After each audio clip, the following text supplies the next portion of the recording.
শুভ সকাল। মানিকগঞ্জের পাটুরিয়া দৌলতদিয়া যে নৌ রুট রয়েছে তার পাটুরিয়া ৪ নং ফেরি ৩ নং ফেরিঘাট থেকে আপনাদের স্বাগত জানাচ্ছি। আপনাদের জানিয়ে রাখি দীর্ঘদিন এই পাটুরিয়া এবং দৌলতদিয়া যে নৌ রুটটি রয়েছিল ১২ ঘন্টা এবং কোনোদিন ১৪ ঘন্টা ১৫ ঘন্টা পর্যন্ত কিন্তু যে শীতের তীব্র কুয়াশার কারণে এই রুটটি কিন্তু বন্ধ ছিল। তবে একটু আশার খবর জানিয়ে রাখি প্রায় ৪ থেকে ৫ দিন যাবৎ সূর্য উঠছে খুব ভোর থেকেই এবং সকাল থেকে যার দরুন কুয়াশাও কমে গিয়েছে। যার দরুন এই রুটটি কিন্তু এখন পুরোপুরি সচল রয়েছে। এই পাটুরিয়া দৌলতদিয়া দিয়ে কোনো ধরনের ফেরি কিন্তু চলাচলে বিঘ্ন ঘটছে না। আমি যদি আপনাদের একটু দেখানোর চেষ্টা করি এখন যে আ আগে থেকেই অর্থাৎ সর্বশেষ যে ৫ থেকে ৬ দিন যাবৎ আ কোনো ধরনের যে ফেরি চলাচল রয়েছে সেখানে বিঘ্ন ঘটেনি।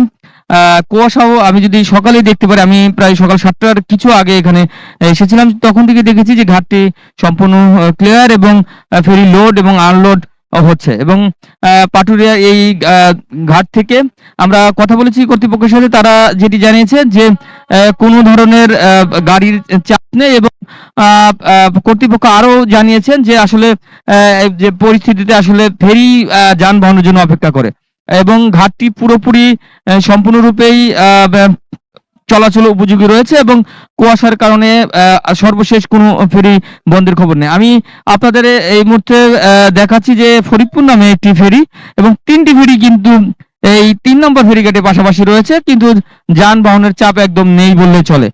আপনারা দেখছেন যে ফরিদপুর নামের একটি ফেরিতে এই মুহূর্তে যানবাহন আ তোলা হচ্ছে এবং যেটি এই ঘাট থেকে দৌলতদিয়া ঘাটে অ্যা পারাপার করবে। আমি যদি আপনার এই ঘাটের আরেকটু এই পাশে দেখানোর চেষ্টা করি, কোনো ধরনের যানবাহনের সারি নেই এবং অপেক্ষমান যানবাহনও কিন্তু নেই এবং ঘাটটি সম্পূর্ণরূপেই পুরোপুরি চলাচলের উপযোগী রয়েছে এবং আ শীত এবং কুয়াশার কারণে যে পরিস্থিতি তৈরি হয়েছিল সেই পরিস্থিতি কিন্তু পুরোপুরি স্বাভাবিক রয়েছে এবং যাত্রী এবং যানবাহন চালক যারা রয়েছে এবং যাত্রীদের কোনো ধরনের ভোগান্তি নেই। তারা স্বাভাবিকভাবেই পাটুরিয়া দৌলতদিয়া যে নৌ রুট রয়েছে এই নৌ রুট দিয়ে চলাচল করতে পারছেন। আপনাদের আরেকটু জানিয়ে রাখি যে এই ২০২২ সালের জুন মাসে আ পদ্মা সেতু উদ্বোধনের পর থেকে কিন্তু এই ঘাটটি আর আগের মতো নেই। একসময় ২১ জেলার দক্ষিণাঞ্চলের যে ২১ জেলা রয়েছে, সেই ২১ জেলার আ যাত্রী এবং যানবাহনগুলো কিন্তু এই রুটেই অনেক বেশি পারাপার হতো এবং একসময় দীর্ঘায়িত হতো এই যানজট এবং ফেরি চলাচলের যে পরিস্থিতি, সেটি একসময় খুব ভোগান্তি ছিল। আ প পরবর্তী ২০২২ সালে পদ্মা সেতু উদ্বোধন হওয়ার পর থেকে কিন্তু এই ঘাটটি সম্পূর্ণরূপে এবং অনেক সময় দেখা যাচ্ছে যানবাহনের পরিবর্তে কিন্তু ফেরি অপেক্ষায় থাকছে কখন যানবাহন উঠবে এবং ফেরি এই পার থেকে দৌলতদিয়ার উদ্দেশ্যে ছেড়ে যাবে।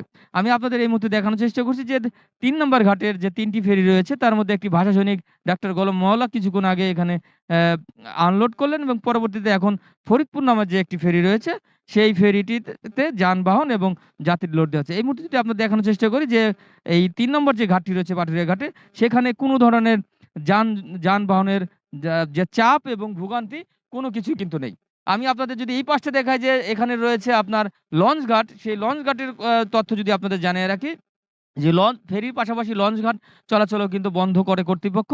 তবে আ এখানকার যিনি ম্যানেজার রয়েছে পানালাল নন্দী, তিনি আমাদেরকে যেটি জানিয়েছেন যে আজ ৫ থেকে ৬ দিন যাবৎ কোনো ধরনের আ আ ফেরি এবং পাশাপাশি যে লঞ্চ ঘাটের যে লঞ্চ চলাচল রয়েছে আ এখান থেকে এবং আরিচা মিলে প্রায় ৩৩ টি লঞ্চ চলাচল করছে। তার মধ্যে কোনো ধরনের ভোগান্তি নেই।